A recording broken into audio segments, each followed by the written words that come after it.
Hi there, I'm going to do a review for the movie Twister. This movie came out in 1996. And it sort of stars a plethora of stars.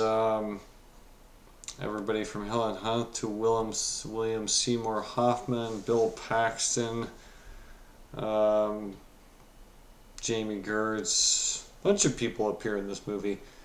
In fact, some people that won't be more infamous or famous until quite a few years later.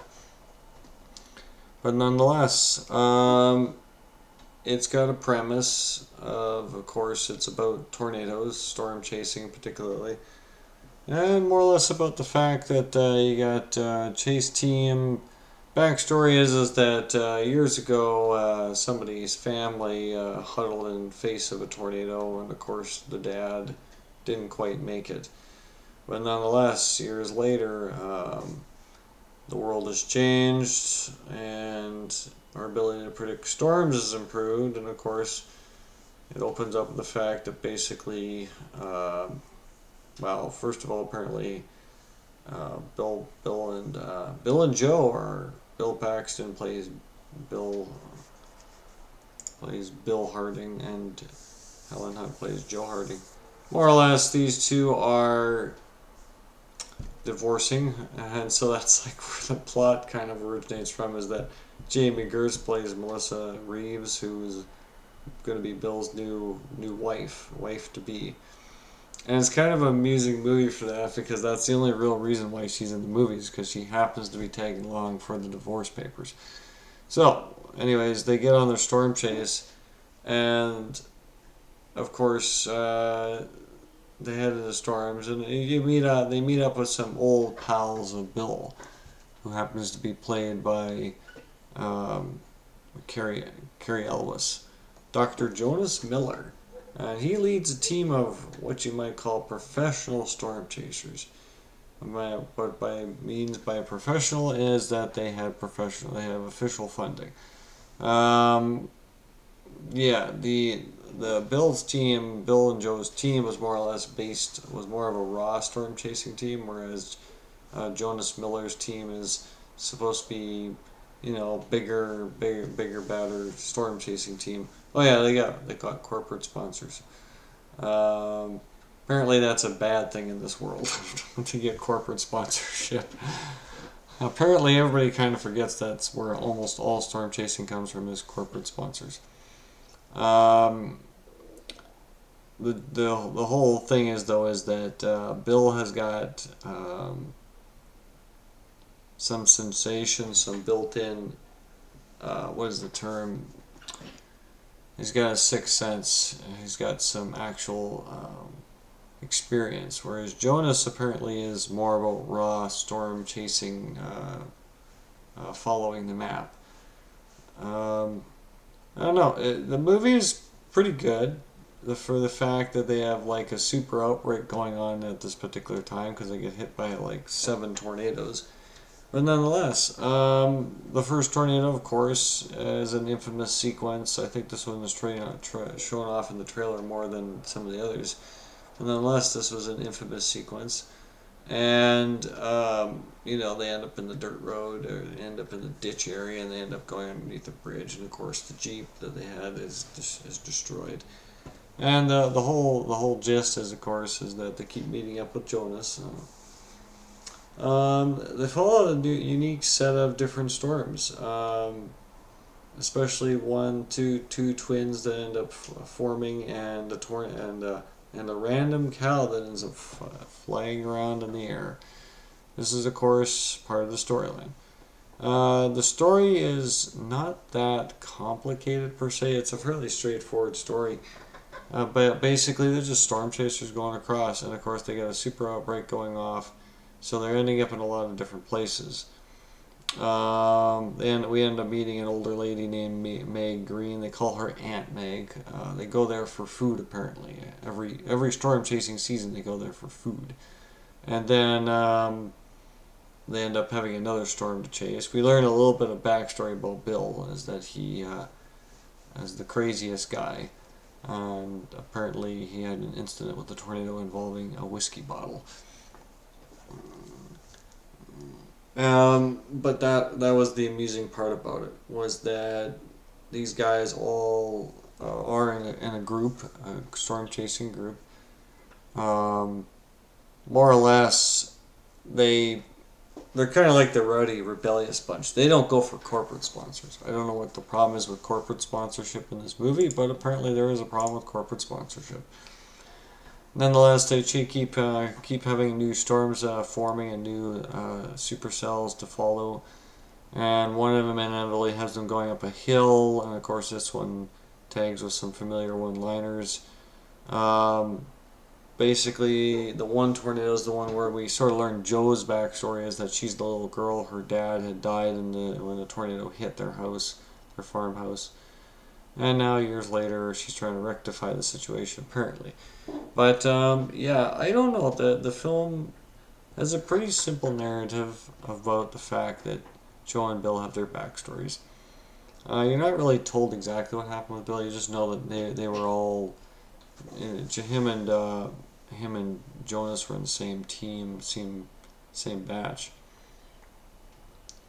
But then it was a funny little inset that we find out Joe's backstory, and then they end up at a movie theater, a drive-in theater, and of course they get hit by yet another tornado. This one is a unique circumstances because it hits the drive-through movie theater, sideswipes it, and of course so they all have to huddle in this little what is it? Must be a mechanic shop. And the problem, of course, is that it wrecks half their stuff, but it actually does incur um, another hit by another tornado at nighttime, of course. And this was treated like a Jaws moment almost. You got a tornado that's hidden by the cover of darkness, so they don't actually notice that it's happening. There is little hints of it every once in a while because the television start giving out and other things start happening, and they start realizing that the lightning is giving off the fact that there is a tornado coming in their approach path. Um, and of course, a few things happen. We find out that Jamie Gertz is a little bit whiny. Don't know what the problem is with her. I think it's just the fact she's never chased before. She's not used to it, so she goes a little bit berserk. And then she leaves Bill, of course, because she says, "I can't compete with this because I didn't realize that you were this kind of team." Nonetheless, the storm that hits them also hits Aunt Meg's house, who ends up they having to rescue her out of the basement. And of course, oh yeah, the whole other gist of the storyline is that they're trying to get sensors into this tornado. This has been tried before. The first name was Toto. This one they're calling Dorothy, and more or less it's about trying to get little sensors up into the funnel so they can take measurements and get an idea of how a tornado works. I think they're a little bit optimistic about these sensors because every time they get anywhere near the tornadoes, you don't really have enough time to get the sensors off. But nonetheless, the final sequence is that they basically find out that they have to use something on the sensors in order to get them aloft. And then yeah, you get the final tornado, the big one. The F5 tornado happens. This was discussed earlier in the film because they were talking about different levels of Fujita scale storms, and the last one happens to be the F5 they were talking about. And of course, the F5 is the big tamale of going for dozens of miles, and they're able to get sensors into it twice. Of course, it causes minor problems, and they lose their truck in it. But nonetheless, it's quite the interesting film. I think it got off a lot of careers going. A lot of people got interested in storm chasing because of Twister, because it did make it seem quite interesting. But I thought, of course, they try and avoid the fact that you often travel thousands of miles to find a storm, and of course that's not quite as fun as one would assume it would be. Most storm chasers don't show off that part of the trip. But nonetheless, yeah, the ending of the film is basically they get their F5, and they end up putting the sensors into the storm, and it gives them a spectacular readout. And of course, instantly they now know it's going to shift, it's going to move, and now Bill and Joe have to get out. And of course, Joe gets her comeuppance for her dad's death. They end up hiding in a place where they apparently attach horse horse belts or whatever, and they attach themselves in pipes. Of course, this is a fairly unrealistic scene because there's no way in the world that you're going to survive that kind of hit direct on. Um, it does produce a particularly interesting shot into the core of an F5 tornado. Of course, this one's the big F5 tornado. The tornadoes were in gauge according to how big they were. So the first tornadoes they hit were like F1s, F2s, and then they have an F3, and then they have an F4, and then an F5.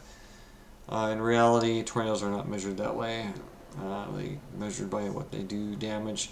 A relatively tiny tornado can be a really high rating. A relatively large tornado can be a very low rating. Nonetheless, yeah, it ends up being a pretty good film, decently made. I think it was actually also the fact that this is the first one of the few Storm Chaser films they ever made that was properly made. And so it does contain good sequences and good visual effects, one of the best visual effects. But nonetheless, yeah, this movie, a pretty good movie. It's two different. Oh yeah, Jonas Miller's team. Of course, Jonas Miller makes the wonderful decision to get too close to a tornado, and he kind of dies. It's all good. His team finds out that was probably not the best thing he could have ever done in his life. Nonetheless, the movie ends with the glorious scene of what was going on. Again, it's the fact that now they got their sensors. Now they got things to work. Everything's working. But yeah, a relatively decent movie. I think it inspired a lot of storm chasers to storm chase. Ultimately, inspired a lot of generation. Yeah, there is. It's a movie about storm chasers.